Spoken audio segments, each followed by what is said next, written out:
Hey everybody, it is Wednesday, March 29th, 2017.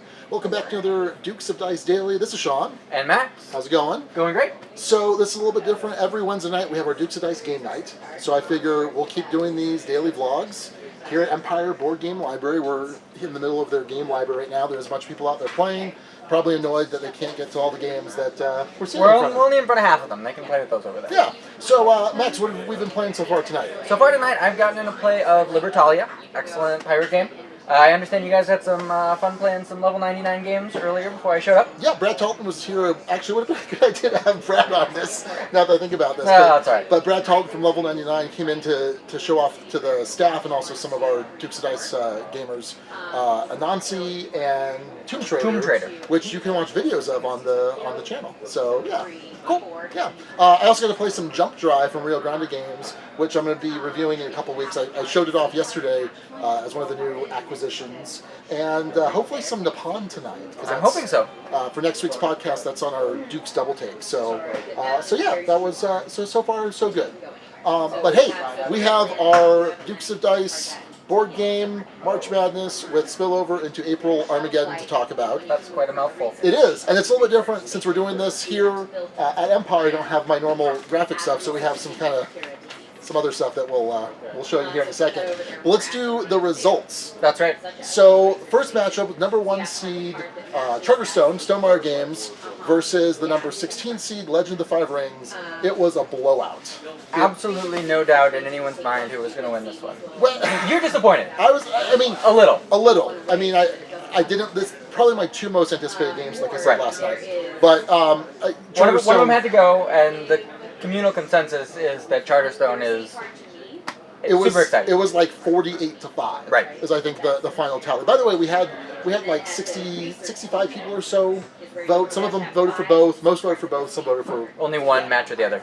Okay. So the next one was a nail biter. It came down to the very end.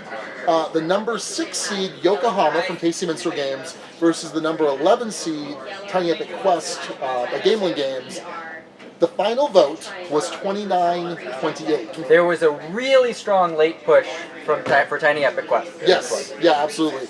And so we actually thought it was a tie, so we had to do a recount. Max was going through doing the final recount. There's no overtime in this March Madness. So the winner of that match is actually going to be Yokohama by a single vote. Edging them out by one vote. Yeah, crazy. So Charterstone, Yokohama will be advancing to round 2. But we've got some more round 1 matchups. Do you want to start here? Sure, wherever you like. All right, so let's see how this works. Again, we don't have the fancy graphics. Okay, so we have what is that? The number 3 seed, the Godfather? No, number 8 against number 9. Number 8 against number 9 versus Keyper. Nope. Versus 7th Continent. Oh my goodness. Okay. John should have looked at the slides before holding them up to the camera. Okay, so I put this down because that might be blocking the mic. But The Godfather is by Eric Lang and Simon, and in it is Eric Lang's calling it Thugs on a Map. And if you like Blood Rage, you're going to like this. It's got the dudes on the map blended with Eurogame. Right, some area influence. Right, and so it's got some fantastic Simon minis, which obviously we're coming to expect from Simon. And just some interesting card play is happening here. Again, it's area control. You can also do some drive-by shootings, which sounds pretty interesting. So that is the number 8, the Godfather. All right, tell us about the number 9. Going up against our number 9 seed, 7th Continent. A game that was kickstarted. Kickstarter finished in October of 2015. Raised 1.3 million US dollars, give or take some exchange rate. The Kickstarter was in euros, from about 12,000 backers. So there are a lot of people out there that I know are going to be excited about this one. It is a choose-your-own adventure style board game. So think back to the choose-your-own adventure books of many of our youths. If you decide to fight the dragon, turn to page 18. If you run and hide, turn to page 27. Same concept, but with board games here. I think the Kickstarter version comes with something like 1,200, I'm sorry, 1,200 unique cards. Every time you reveal a card, it presents you with some choices, some obstacles to overcome, maybe a puzzle. This is designed by Sirius Poop, which I believe means Serious Octopus, Yes. a French games company. It's their third game.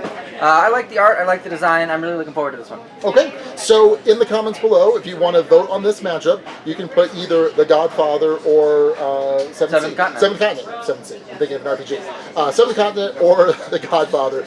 Go ahead and vote now for the round 1, match 3. Okay, let's move on. Here we go. Take a look. All right, we've got the number 3 seed, Pandemic Legacy, Season 3, versus the number 14 seed, Keyper. All right, Max, tell us about Pandemic Legacy Season 2. I don't think much explanation is needed here. It is a follow-up to the smash hit Pandemic Legacy Season 1. Sean's phone is going off here. Which is currently the number 1 rated game on BGG. The idea here is that it's not an expansion, it's a standalone game. Happens about 70 years after the events of Season 1, from what I understand. The last remnants of humanity are surviving on these little islands, and there's an exploration element to this. Right. You're going out. I think it probably shakes up the Pandemic archetype a little bit more than Season 1 did even, but same concept, legacy style. I think this one, there's a reason it's the number 3 seed. Yeah, definitely number 3 seed, and I think this could go all the way. I mean, if Pandemic Legacy Season 1's the number 1 game, this is going to be, I don't know. Anyway, let's talk about the number 14 seed Keyper. Absolutely going to lose to Pandemic Legacy Season 2. Hey now. I'm just saying. Don't put words in the voters' mouths. Hey, by all means, I would love this to be a race to the finish.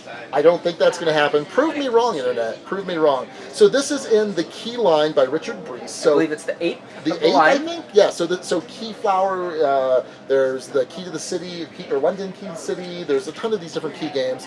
And what these games tend to do is they have these hexes that you can activate for certain actions. Right. Also purchase and have in your little area.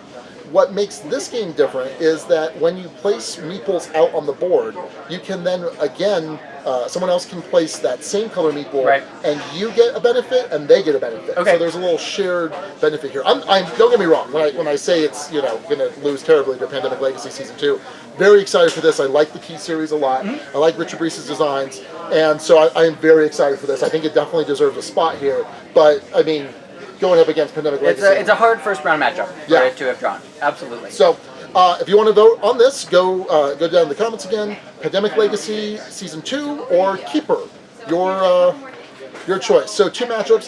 Hey, the other thing, Max. Let's hear it. Talked about this yesterday. Is let's add some incentive here. Right? I think we need to. Yeah. So it's a lot of fun to do this, and I was really excited to see all the votes coming in throughout the day. We got a lot. Here's what we're going to do. Every day that you vote, we're going to put you in a drawing. A drawing. At the end of this, we're going to pick one winner.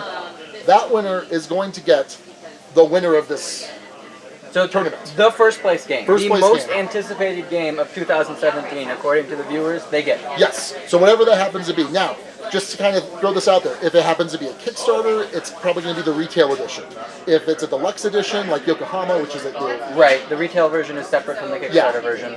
Yeah. So you won't be getting this prize until whatever wins hits, but it's out there. Right. We will say that if there is some issue, like if there's some issue with this game becoming available, or it's just not widely available, or if I have to pay like 300% above retail, we'll give you your choice of one of the top 4 otherwise. Perfect. Or you know what? If you we'll leave it at that. We'll just leave it at that. We'll leave it at that. So yeah, I think great incentive to participate. So theoretically, if you voted yesterday and you vote on every round, there's something like 15 possible entries into this contest? Something like that. So I think that should be a lot of fun, and I think, something to win, something to root for. But yeah, so again, vote below. Be sure to subscribe if you have a chance to do that as well. We have a new episode coming out next week. But that's going to do it for this Dukes of Dice Daily. Until next time, this is Sean. And Max. See you guys later. Take care.